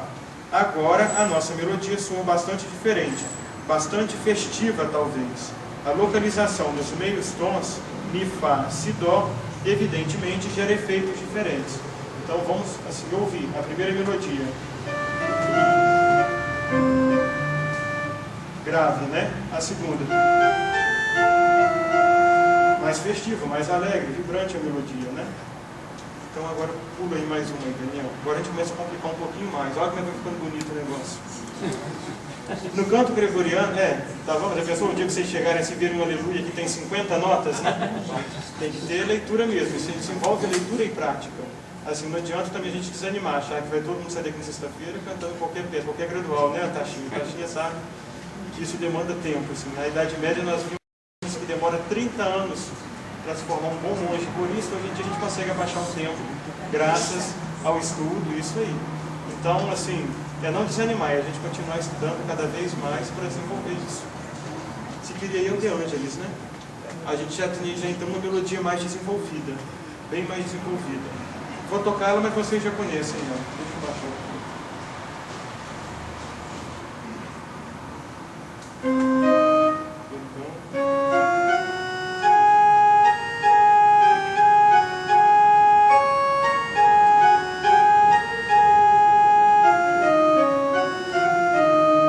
Bem conhecido, né? Vamos arriscar a cantar?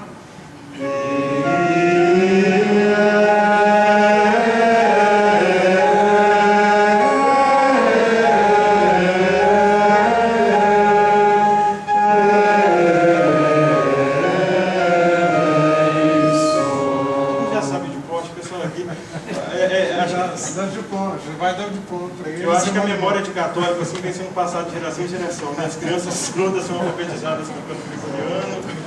Eu acho que eu não estou no mundo errado. Vamos prosseguir então. Então, olha lá. Esse último parágrafo aí que antecede o estudo da notação gregoriana. No canto gregoriano, a sequência de notas são indicadas com marcas chamadas de neumas. Mais de uma nota, mais de um neuma associado a uma dada sílaba é chamado de melisma. Então nós vimos que a unidade assim, de cada nota é chamada de punctum, que corresponde a um quadradinho. Esse aí do Ki, do início do Kyrie. Esse quadradinho aí é chamado de punctum, tá? É a menor parte, assim, que podemos dizer assim, de um canto.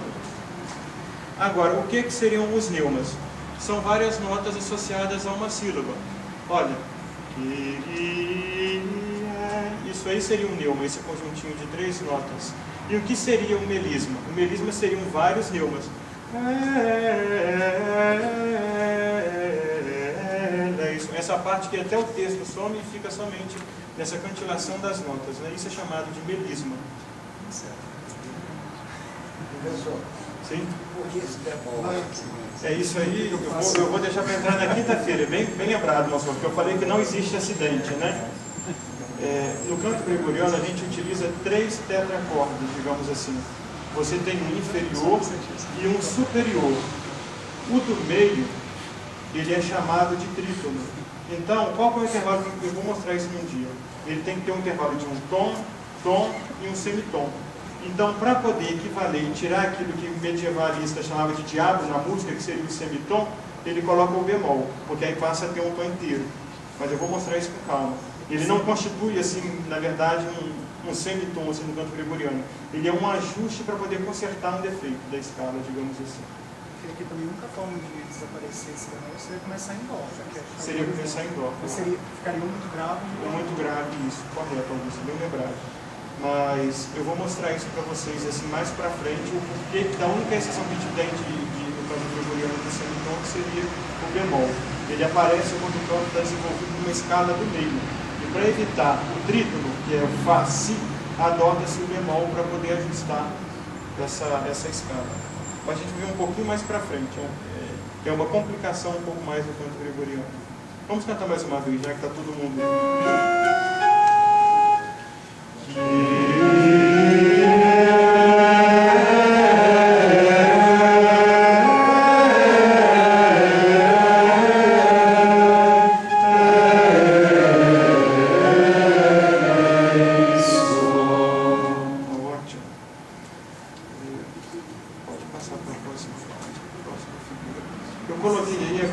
estudo da notação gregoriana. O estudo que nós vamos estar iniciando aqui é com base no método de Solesme. Solesme, que o Daniel mostrou, é uma abadia francesa, localizada na cidade de Solesme. A abadia tem 1000 anos já. Ela, acho que foi fundada no dia 12 de outubro, há 1000 anos atrás. Era um castelo doado por um nobre. Depois, durante a Revolução Francesa, acabou-se com a vida religiosa na França e foi Dom Béranger que restaurou a vida beneditina na França. Então, tudo aquilo que a gente tem de campo gregoriano hoje em dia é baseado nos estudos que vieram dessa abadia para a gente, a abadia de Solesme. O que esses monges fizeram? Eles percorreram toda a Europa, catalogando vários manuscritos do século XI, XII, começaram a comparar e fizeram uma restauração dessas melodias para quê? Para dar ao canto gregoriano aquele frescor que ele possuía no início, nos seus primórdios. Então eu coloquei um manuscrito para vocês verem aí do século XI, para vocês verem como que era em campo aberto o texto, com os sinais assim por cima, para poder recordar ao cantor a melodia. E a gente vê que a liturgia já era toda estruturada nisso. Isso aí é a missa de Natal, introito, Dominus Dixit, óleo gradual, técnico, princípio. Então assim, nós já temos já a liturgia estruturada já assim, desde o século IX, assim, já com os cantos, tudo fixado já nesses livros de canto. Posso fazer uma pergunta? Sim. Dentro da escola francesa, não existia a polifonia. Sim, existia. Pois é, e como é que isso foi colocado Mas a dentro polifonia depois. Não, o que eu queria dizer foi o seguinte, a polifonia entra como uma parte da decadência que a gente viu na história. Até o século XI, XII, o canto gregoriano estava assim no seu apogeu. Tem até um documentário da TV Escola que ele mostra muito bem isso, essas duas realidades. E Notre Dame estava assim, começando a colocar a polifonia, o organo, e do outro lado, com o Riachozinho, tinha uma capelinha românica que predominava o canto gregoriano. Exatamente, é isso que eu queria chegar nesse organo, que isso daí foi a essência da escola francesa. Isso mesmo. É isso mesmo. E na verdade, assim, a gente vê que toda a música moderna, ela bebe na fonte do canto gregoriano, que é o que nós conhecemos no Ocidente. O próprio organo faz isso. O que ele começa? Mas isso vem do mestre de capela? Isso vinha dos mestres de capela. Né? Sobretudo os mestres de capela, ali no início com Perrotin. Tem mais um também que eu esqueci o nome dele. Perrotin foi um dos mais famosos assim, desses manuscritos, sobretudo na... Tem um outro português também. Isso, são tudo dessa época. Então o que eles começaram a ver? Só para parafrasear um pouquinho. Eles começaram com essa partitura em canto gregoriano e perceberam que se um cantor cantasse uma quinta acima da mesma melodia, soava isso bonito. Então é assim que começa o organo, paralelo, melismático, mas sempre com base nessa melodia original do canto gregoriano. Até quando? Assim, ela foi desenvolvendo, né? Porque, por exemplo, acho que em 1400 a gente já tem Josquin d'Entrée. Então, assim, já foi evoluindo até o Renascimento. Até o Renascimento. Até o Renascimento. A polifonia foi a causa realmente da decadência do canto gregoriano. E depois vem o Barroco. Depois o Barroco. Então, nós vimos assim, no processo histórico que essa explosão de volta do canto gregoriano, como redescoberta, se deu por um lançamento de um CD, eu não sei se foi na época, da abadia de Santo Domingo de los Silos, na Espanha. Então, assim, os monges gravaram o CD e quando viu, assim, tinha estourado o copo, mais que Roberto Carlos. Quer dizer, o mundo estava consumindo o canto gregoriano assim absurdamente. Então, e o século XIX também voltou-se com o estudo de patrística também a querer retomar e a estudar aquilo que era próprio da igreja, né? Então, esses monges nessa abadia começaram a reestruturar, porque a polifonia ela é muito bonita, mas ela não é prática para uma vida diária de ofício. Desculpa. Não pode dizer, eu acho importante. E com relação à Palestrina? A Palestrina vem somente depois, bem depois, não é isso? Bem depois, 1500 já, por aí, 1500. De Palestrina, igual eu falei, houve uma comissão papal que colocou Palestrina na cabeça dessa comissão para a restauração do canto gregoriano. Alguns livros, talvez mal informados, falam que foi Palestrina que fez a edição da Medicéia. Não é verdade isso não foi ele que amputou as melodias gregorianas, não. Na verdade, assim, ele começou um trabalho com uma equipe, tentou fazer alguma coisa assim de restauração que Solesme fez no século XIX, porque já tinha mais recurso, porque na época o que acontece? O que tinha de recurso? O recurso era copiar, estava vindo a imprensa ainda, mas era a cópia à mão. Soleme já tinha fotocópia, do século XIX já tinha fotografia, então era muito mais fácil a gente copiar os manuscritos da Europa inteira, coisa que Soleme fez, e o estúdio paleográfico de Soleme, ele tem cópia de todos os manuscritos da Europa inteira, assim. E tem manuscritos que são muito antigos, tem manuscritos que são do século IX. A gente sabe que essas melodias, elas são anteriores até ao século IX, mas só que elas são escritas em pergaminho. Pergaminho, o que que ele é? Couro de cabra. Couro de cabra apodrece com o tempo. Ela é um tecido que perece, assim, que apodrece. Então, a gente não guardou as melodias os textos mais antigos por causa disso, porque eles apodreciam, eram recopiados. Mas essas tradições, elas são bem mais antigas até. Então, esse texto aqui, por exemplo, do século XI, isso daí já estava firmado no século VII, no século VI, provavelmente já devia ser a mesma melodia e a mesma coisa. Tá certo? Mais alguma pergunta? Mais alguma coisa? Se vocês quiserem interromper?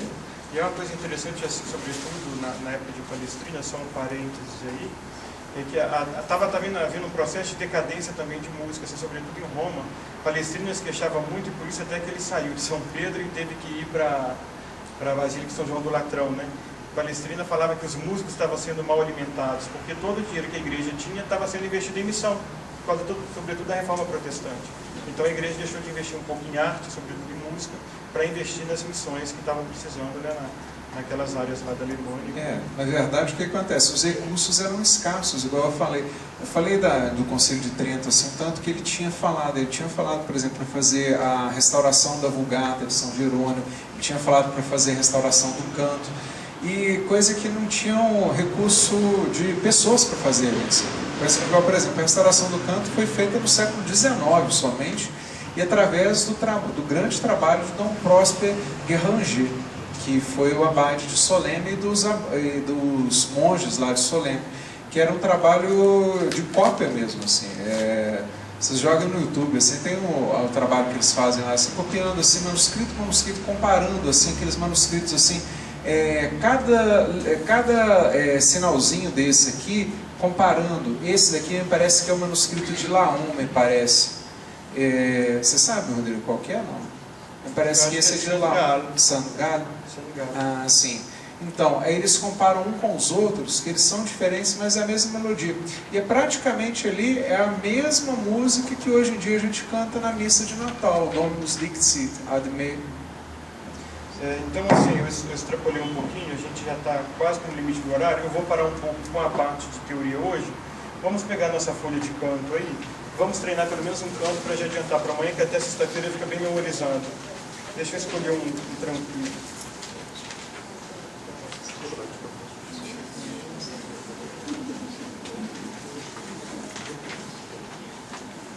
Vocês receberam 2 folhas, todo mundo aí com os cantos, né? Eu quero a Averedina, não chegou.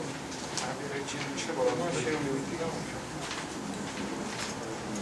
não. Acharam aí o Averedina Celorum? Salve, Rainha dos Céus. Salve, Senhora dos Anjos. Salve, Raiz. Salve, Porta. Acharam aí?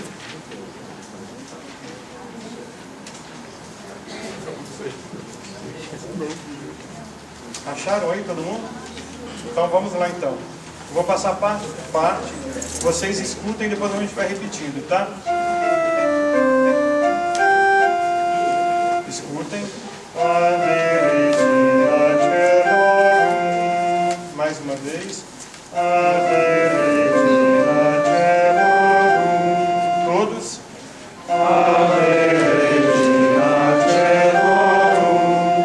Vou cantar a próxima parte, escutem.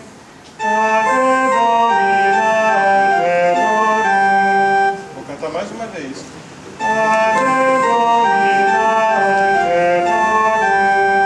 Todos.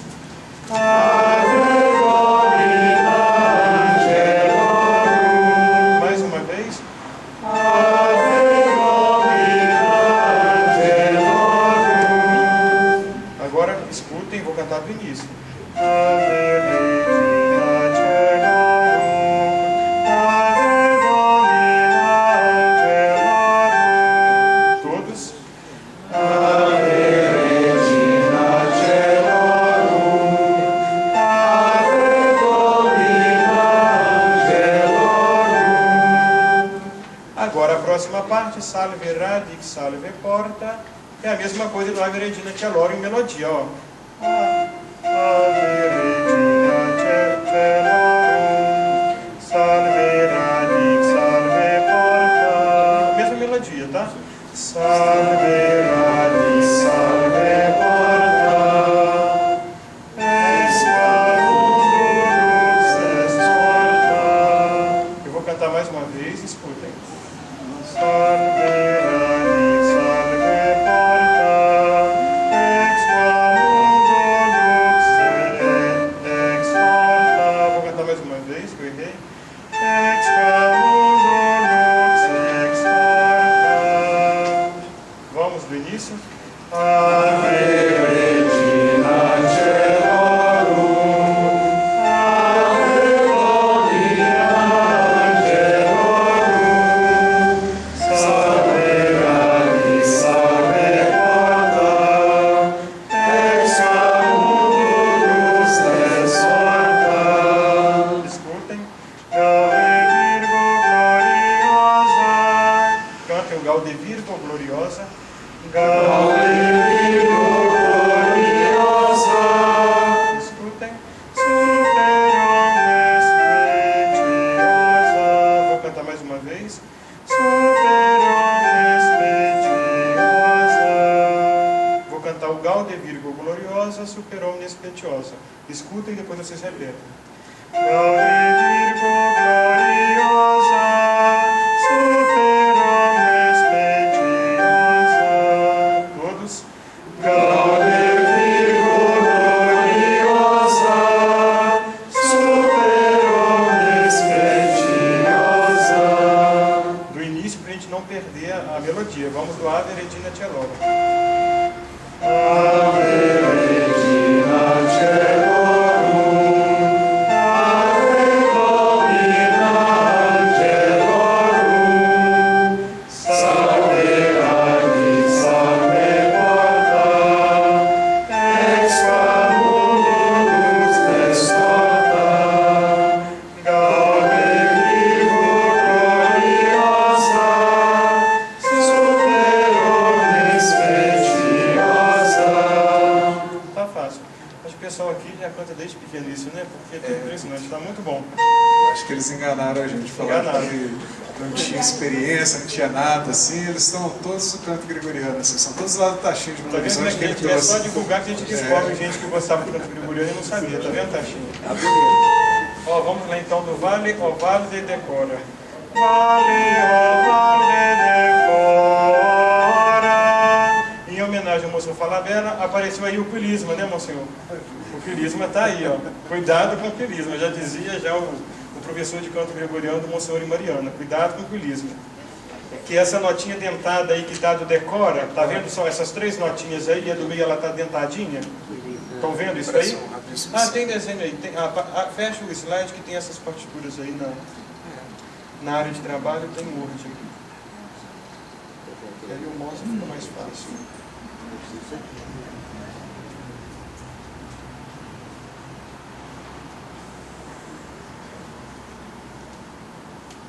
Parecendo que são 4 folhas. Já passou.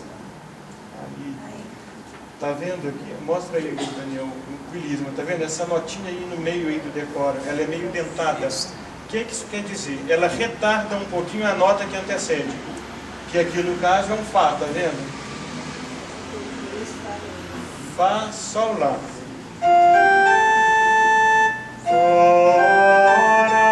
Ela retarda um pouquinho, ela dá uma expressão, é muito leve, não é para dobrar a nota não. A gente tem mania de música moderna de dobrar não. Ela é mais expressiva do que quantitativa, tá? É uma expressão no canto, o quilisma.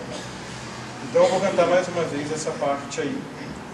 Vale, ó Vale de Decora, et pro nobis Christum exora. Vou cantar mais uma vez. Vale, ó Vale de Decora, et pro nobis Christum exora.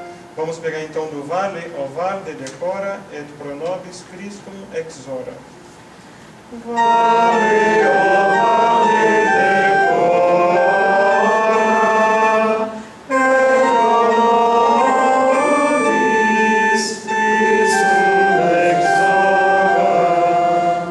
agora, para dividir o coro, porque no canto gregoriano, vamos separar então agora as mulheres. Só as mulheres vão cantar primeiramente esse canto, tá? Os homens cantam depois.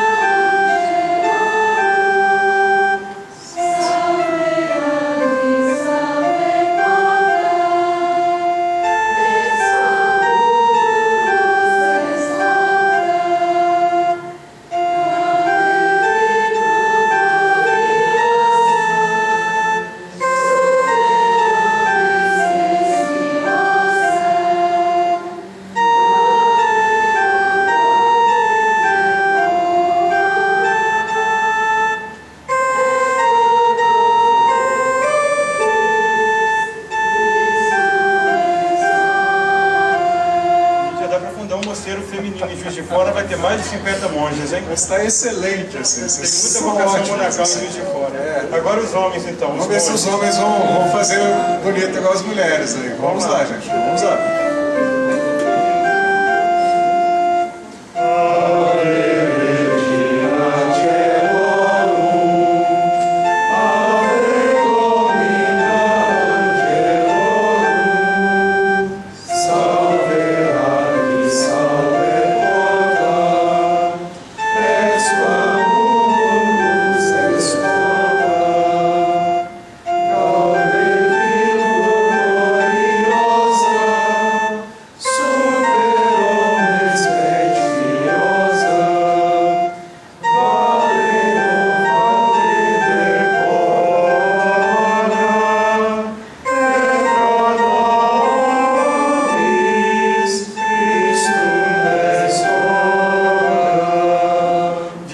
Difícil canto gregoriano assim, todo mundo pode cantar de primeira, tá vendo? Já aprendemos um canto aí que acho que eu demorei uns um ano para não poder aprender, tá bom. A gente vai pegando os outros aí amanhã e até sexta-feira a gente vai estar com o repertório bom.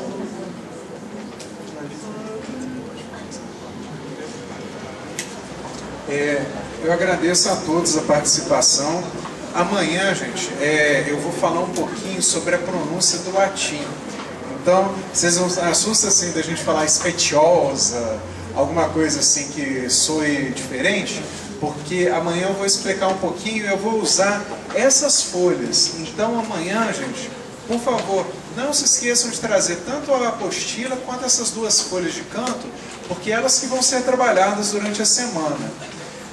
Agradeço no nome do Instituto Santo Tomás de Aquino, no nome da Martiria Editora, no nome da Universo, no nome da Arquidiocese de Juiz de Fora, que deu apoio também.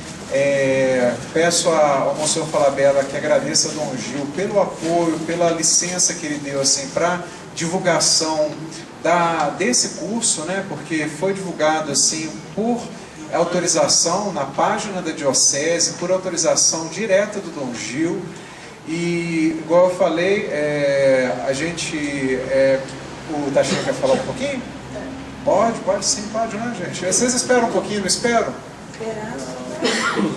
Não, porque na famosa portinha do Tachinha, na minha página lá, gregoriano.org.br, logo no meio da página tem uma pauta lá.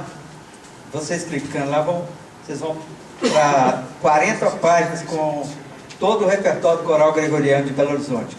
Está lá em ordem alfabética, é só vocês irem lá e clicarem nessa música. O endereço do site está nas costas do senhor? Isso, gregoriano.org.br, Coral Gregoriano de Belo Horizonte, Portinha do Tachinha, procurando esses homens achar. Aí está lá umas 100 e tantas músicas em ordem alfabética. A música com vídeo e a partitura e a tradução embaixo. Aí amanhã, se for o caso, você já vem tudo decorado, já cantam até de cor. Então, gente, só para encerrar, eu vou pedir ao Monsenhor Falabella Para encerrar, o senhor sugeriu a gente a cantar uma música muito conhecida, que é uma música que houve até uma lenda, assim, que era da época das Cruzadas. É a Salve Rainha. É a Salve Rainha que a gente canta, só que a gente vai cantar em latim, o Monsenhor vai entoar e a gente continua. É pena que a gente não tem um texto para passar para vocês, mas depois a gente pode providenciar também. Mas isso também, jogando em qualquer, no Google lá, assim, vocês conseguem também. Mas a gente vai depois trazer o texto. Quem sabe pode cantar? Vamos Quem saudar. sabe pode cantar. Pode não, deve cantar. Vamos saudar a voz. Quem sabe também acompanha. Saudar a nossa mãe. O Papa falou. O que o Papa falou sobre a mãe? Vocês sabem, né? Já viram? O Papa no avião, você olha, se alguém falar mal da mãe, Ah, ele já dançou. pô, soco. Já dançou, fez assim. Muito bem, então vamos saudar a nossa mãe, de pé. Os que sabem, vamos cantar, por favor. Salve Regina, Mater Misericordiae, vita dulcedo, estes nostra salve. A te clamamus, exulescini eve, a te suspiramus, gementes et flentes, in ac lacrimarum vale. Eia ergo, advocata nostra, filos tuos, misericordes oculos, a nos conferte. Et Iesum, benedictum fructum ventris sui, nobis post hoc exilium stende. O clemens, o pia,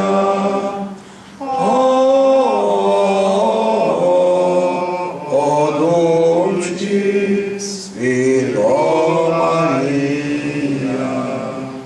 Que o Senhor, todos nós padres, quando rezamos o ofício da noite, nós abençoamos assim, cada um dá a bênção em si mesmo, que o Senhor Todo-Poderoso nos conceda uma noite tranquila e no fim da vida, uma morte santa. Amém.